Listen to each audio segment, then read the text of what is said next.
La guerra hispano-estadounidense se libró en 1898 entre España, un antiguo imperio con territorios de ultramar alrededor del mundo, y Estados Unidos, que digamos era un país joven de apenas 100 años y con bastantes aspiraciones expansionistas. En menos de 4 meses, el ejército estadounidense derrotó a las fuerzas militares españolas en el Caribe y el Pacífico. ¿Queréis saber qué pasó realmente entre estos dos países? Pues quedaros viendo el vídeo, porque hoy en Memorias de Pez os lo contamos. Primero nos vamos a poner en contexto. A finales del siglo XIX, el imperialismo estaba en su apogeo y las potencias europeas se encontraban compitiendo de manera muy agresiva por territorios en África, Asia y América. Esta carrera por expandir los imperios no solo aumentaba las tensiones entre las naciones europeas, sino que también preparaba el escenario para futuros conflictos globales. Estados Unidos, emergiendo como una nueva potencia, buscó establecer su propia influencia y control sobre territorios estratégicamente importantes, como parte de este movimiento global hacia la expansión y el dominio imperial. Y efectivamente, chocó con España, provocando la guerra hispano-estadounidense. Las causas que hicieron explotar esta guerra fueron principalmente 5. Estados Unidos tenía enormes intereses económicos, tanto en la industria azucarera cubana como en la red telegráfica. La presencia de ciudadanos estadounidenses en Cuba y la creciente violencia en la isla, que se debía a que querían independizarse de España, provocaron cierta preocupación en Estados Unidos. Quizá no estaban preocupados, pero también lo utilizaron como excusa. El sensacionalismo provocado por los periódicos de la época, conocido como periodismo amarillo, inflamó la opinión pública y aumentó las presiones sobre el gobierno para tomar medidas drásticas contra España. Por otro lado, el ambiente de expansión territorial y el deseo de demostrar poder internacional también jugaron un rol crucial, viendo la confrontación como una oportunidad para expandir la influencia de Estados Unidos en el Caribe y el Pacífico. Pero lo que realmente hizo prender la llama fue el incidente del USS Maine. El Maine, un acorazado de segunda clase de la Marina de los Estados Unidos, fue enviado a La Habana en enero de 1898. La llegada del Maine al puerto habanero no fue anunciada, lo que rompía las normas diplomáticas entre los países y podría haber sido percibida como una provocación. A pesar de las tensiones, la comunicación inicial entre los oficiales del Maine y las autoridades españolas fue cordial. Sin embargo, la noche del 15 de febrero cambió drásticamente el curso de los acontecimientos. Una explosión devastadora destruyó el Maine, en el puerto de La Habana, matando a 254 de sus marineros. Esta tragedia fue inmediatamente aprovechada por los periódicos estadounidenses, especialmente aquellos dirigidos por William Randolph Hearst, el New York Journal, y Joseph Pulitzer, sí, el de los premios, con el New York World, quienes publicaron historias sensacionalistas acusando a España de haber hundido el barco con una mina. La respuesta de la prensa, que no esperó a una investigación formal, aceleró muchísimo el conflicto. Luego, todo esto se investigó con resultados contradictorios. Mientras que la comisión estadounidense insistió en que la explosión había sido provocada por una mina externa, la comisión española concluyó que la explosión había sido interna, posiblemente una combustión accidental en la Santa Bárbara del barco. A pesar de las investigaciones y las evidencias, la narrativa del sabotaje español ya había calado hondo en la opinión pública estadounidense. Esto, combinado con los deseos de Estados Unidos y el ambiente político de la época, llevó al presidente McKinley y al Congreso estadounidense a declarar finalmente la guerra a España. ¿Y cómo llegaba cada bando al conflicto? Bueno, por un lado, Estados Unidos contaba con una marina modernizada y un ejército voluntario ampliado por la emoción y el fervor patriótico. La Marina de los Estados Unidos estaba equipada con buques modernos. Además, Estados Unidos movilizó rápidamente a sus tropas tanto en el Pacífico como en el Caribe. Para ello envió grandes contingentes como los 10.000 soldados adicionales a Filipinas para asegurar la victoria final sobre las fuerzas españolas. Y luego tenemos a España, que en el pasado había sido una gran potencia naval, pero poco quedaba ya de eso. España se enfrentó al conflicto con una armada en declive y unos recursos bastante limitados, y en el Pacífico las fuerzas españolas estaban aún más mermadas, con una flota muy anticuada. Y para que no os perdáis, sí, hubo dos zonas principales del conflicto. Una en la región atlántico-caribeña, que incluía Cuba y Puerto Rico. Esta región era muy valiosa tanto por su proximidad a la costa estadounidense como por su valor estratégico en el control del Caribe y sus rutas comerciales. Y la otra zona era el Pacífico, especialmente en Filipinas, que era un territorio español en el sudeste asiático.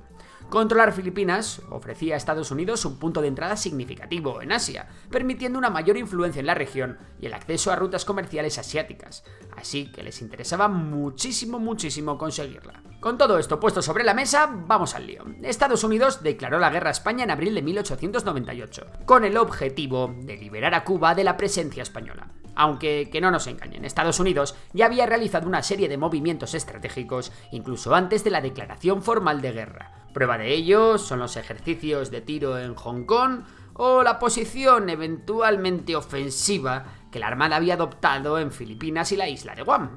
En el Caribe había más de 80.000 hombres entre las tropas españolas estacionadas en Cuba. Se encontraban a menos de 100 millas de Florida, lo que les debió de parecer inquietante a los estadounidenses. Como respuesta, Estados Unidos movilizó a más de 125.000 hombres y estableció un bloqueo naval alrededor de Cuba, que combinado con una campaña informativa, o mejor dicho, de desinformación, alimentó el deseo de venganza de las tropas y el pueblo estadounidense. Una de las batallas más críticas ocurrió en la bahía de Santiago de Cuba, en julio de 1898.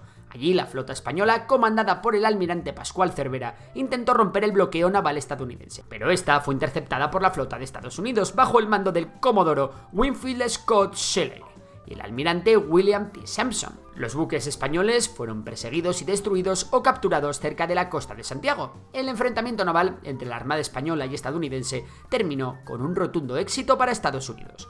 Pero en tierra, a las fuerzas estadounidenses les costó un poquito más, en particular con la batalla de las colinas de San Juan, donde sufrieron más bajas que las tropas españolas. Como curiosidad, esta batalla incluyó el célebre asalto de los Rough Riders liderados por Theodore Roosevelt, quien más tarde sería presidente de Estados Unidos. Bueno, volviendo al tema, aunque las tropas estadounidenses eran numéricamente superiores, se encontraron con una impresionante resistencia de los soldados españoles, mejor equipados en tierra y con mayor experiencia en combate en un entorno tropical difícil y complicado, donde las enfermedades fueron más letales que las propias balas enemigas. A medida que la campaña avanzaba, las operaciones se extendieron a Puerto Rico. Es importante mencionar que durante toda la guerra Estados Unidos recibió un importantísimo apoyo de los independentistas cubanos, que fueron claves para dividir a las tropas españolas, para dar legitimidad internacional a la intervención estadounidense y para que las tropas norteamericanas conociesen bien el terreno. Mientras tanto, en el Pacífico, la guerra terminó con la captura de Manila el 13 de agosto tras una batalla pactada con los españoles para evitar que la ciudad cayera en manos de los insurgentes filipinos. Tanto es así que la batalla de Manila también se le llama la batalla simulada de Manila. Generales españoles y estadounidenses planificaron en secreto la batalla para pasar el control del centro de Manila de España a Estados Unidos, excluyendo al ejército revolucionario filipino liderado por Emilio Aguinaldo. En esta batalla se enfrentaron los modernos buques estadounidenses al mando del comodoro George Dewey, que hundieron toda la flota española al mando del almirante Patricio Montojo. El enfrentamiento no causó ninguna baja estadounidense y selló el destino español en el Pacífico. Por su parte, Estados Unidos asentó su presencia en el Pacífico, convirtiéndose en una potencia marítima moderna y capaz, mientras que la anticuada Armada Española perdió su estatus de gran armada para siempre. Finalmente, Estados Unidos se uniría a los revolucionarios filipinos para derrotar a las fuerzas españolas, provocando la rendición y la ocupación del territorio terrestre por parte de los mismísimos Estados Unidos. Irónicamente, tras la derrota española, Estados Unidos reanudaría la guerra en Filipinas contra sus antiguos aliados filipinos, al asumir el papel de imperialista colonizador. Así dio comienzo la guerra filipino-estadounidense. Tras la devastadora derrota de las flotas españolas y el hundimiento de sus buques, el gobierno español buscó la intervención de Francia para mediar en las conversaciones de paz con Estados Unidos. Esto llevó a la firma del Protocolo de Washington el 12 de agosto de 1898, que marcó el inicio de las negociaciones de paz. Las negociaciones terminaron con la firma del Tratado de París de 1898. El Tratado de París estableció varios puntos importantes. Para empezar, se pactó la independencia futura de Cuba, que sería en 1902, y se formalizó la cesión de Filipinas, Puerto Rico y Guam a Estados Unidos. Además, las restantes posesiones españolas en Oceanía, incluyendo las Islas Marianas, Carolinas y Palaos, se encontraban en una situación insostenible debido a la lejanía y al debilitamiento naval de España. Así que fueron vendidas a Alemania en 1899 por 25 millones de pesetas a través del Tratado Germano-Español. Las consecuencias de esta breve guerra no fueron pocas, así que os las queremos resumir. La primera es el fin de la presencia española en ultramar. España cedió sus últimas posesiones en América y Asia a Estados Unidos, incluyendo Cuba, Puerto Rico, Filipinas y la isla de Guam. Además, las islas del Pacífico, que eran parte de la corona española, como hemos dicho antes, fueron vendidas a Alemania. Por otro lado, el fin de la guerra creó una inestabilidad política en España. La pérdida de los territorios debilitó gravemente la monarquía y el sistema político de la Restauración en España, aunque se evitó una revolución inmediata como algunos temían. Eso sí, al menos el descontento político generaron movimientos de regeneración y modernización. A corto plazo, la pérdida del imperio supuso una grave crisis económica y la repatriación de capitales. Sin embargo, a medio y largo plazo, estos mismos capitales contribuyeron a la modernización de la industria española, especialmente en sectores como el acero, la química y la energía eléctrica.